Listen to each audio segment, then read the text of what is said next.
brought my water because I'll probably choke up sometimes. Well, since he took half my speech, but I do want my daughter, finally, you've seen a picture, I did have hair back then. It's not there right now, that's not me. All right, to God be the glory, great things he's done. Thanks so much for introducing me, Coach Gould and Mark, and I appreciate and all the other inductees. Congratulations. They only give me 5 or 6 minutes, but since he took out, we'll be fine now. Because I want to talk a little bit about that. But anyway, give me 5 or 6 minutes. I'm going to speak quickly. I know that my daughter and family had to listen to too many of these kind of lectures and speeches from me, and the clock will be running, and my daughter will start doing this. So we'll watch her. I'm so honored to be recognized at Taylor University Selection Committee for this award. Thank you, Rick Minnick, Jim Brown, Eric Automatic Turner, except one. I read the thing. No. Mark Ball, Coach Gould, Coach Carlson, and others that recommended me for this honor. I want to thank my offensive line running backs and great receivers, Jim Brown, Jim Norris, and Mike Rich. They made me look good. Each of them was outstanding. Mike Rich, my college roommate who's sitting right there, deserves to be in the Hall of Fame with me because he holds every receiving record, I believe, in the history of Taylor football. Even though he had to play in his career with an offense that was run-oriented, the veer offense, I can only imagine what he would do in the spread offense today. But it wasn't invented back then, guys. He's the greatest receiver I've ever had privilege to throw a ball to. And that includes Ricky Bias, my Wayne State receiver who was drafted by the Detroit Lions. Thank my tennis coach, Sheldon Bassett, and teammates for leading us to 3 undefeated tennis seasons, never losing a conference or district match, and being inducted into the Taylor Team Hall of Fame before. So thank you for that. I was coaching, I couldn't be here for that. I felt badly, I'm supposed to say. Nothing life's ever achieved, as you heard, without enlisting the help of others. For that reason, I want to thank all my coaches and outstanding athletes, which God blessed me for through the years. They're the reason I'm here. I've got to skip a lot of stuff because you already talked about how I got here. The interesting thing is I'm going to start is that I got a scholarship, as he said, to Wayne State University. I needed one because my family had no money. We had what we needed, but if I didn't get one, I would have had trouble going to college. I was fortunate to start there as a freshman. As I said, my best friend Issa had gone to that meet and came back and said, "Hey, I'm transferring. You're going to go with me." Well, I said, "Well, Taylor, I thought we were going to Baylor." And I always wanted to play for Coach Grant, but so I go down there and see. Here's what happened though. We went there. They used to give us, rather than stay on campus, we kept all the money for our room and board, and they gave us $300 a month activity fund that you just kind of went in there and they gave you $300. And then we received $18 an hour jobs in the off season by our boosters, our football program. Well, God had a plan for that. And what happened is that I'm trying to skip over stuff he already told you about. Issa was wrestling the tournament Marquette but no Christian college had ever asked me to go to school.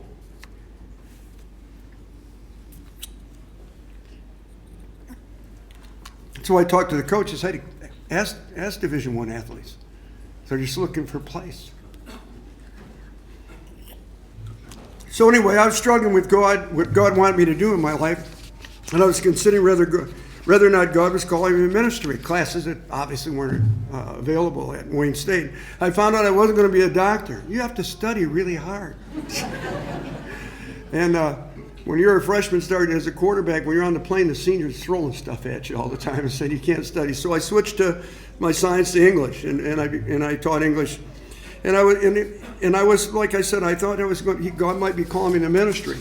Well, I met with Coach Hoover, our football coach there, and thank goodness he's a Christian. I know he wasn't happy about his quarterback that he had tutored for 2 years, leaving, going into his junior and sophomore year, but he allowed God to make that decision. This shows how God works.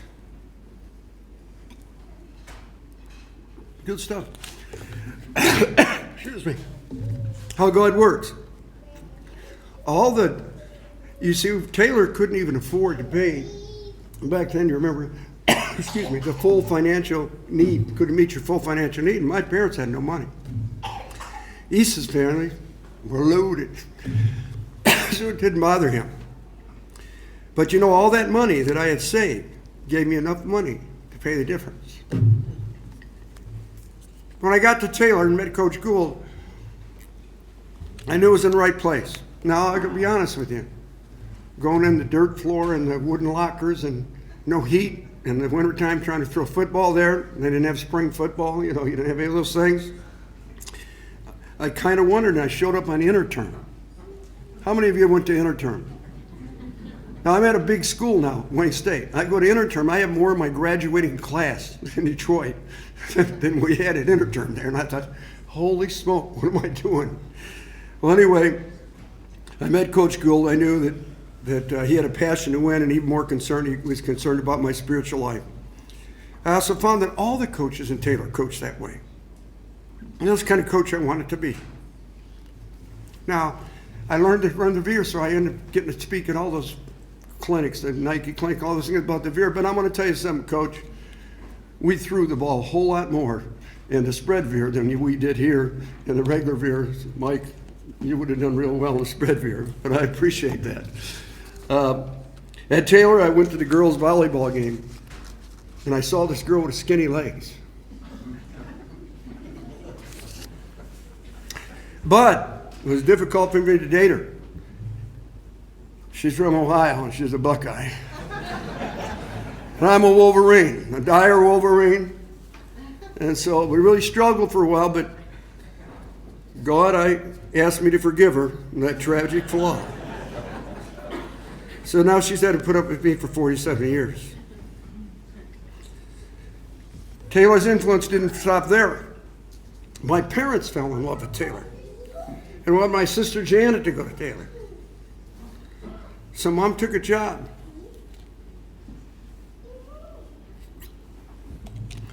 Mom took a job to pay her tuition. Janet met Arnie. Yeah.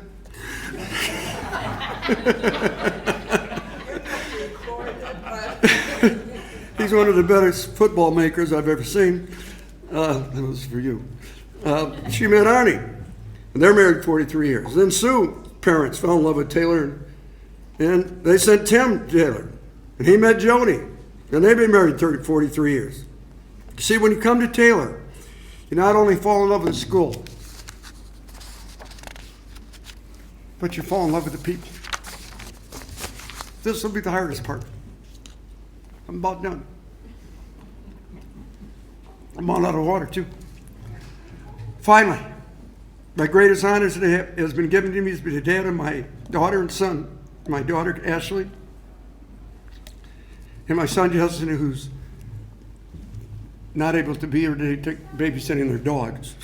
So he's also, so anyway, I'm so proud of them. Their spouses as they serve the Lord in education, nursing, foster care, cancer research, and professional baseball. And let's not forget those 5 grandchildren that Sue and I have the privilege of spoiling. Thank you, Taylor University. Keep changing lives.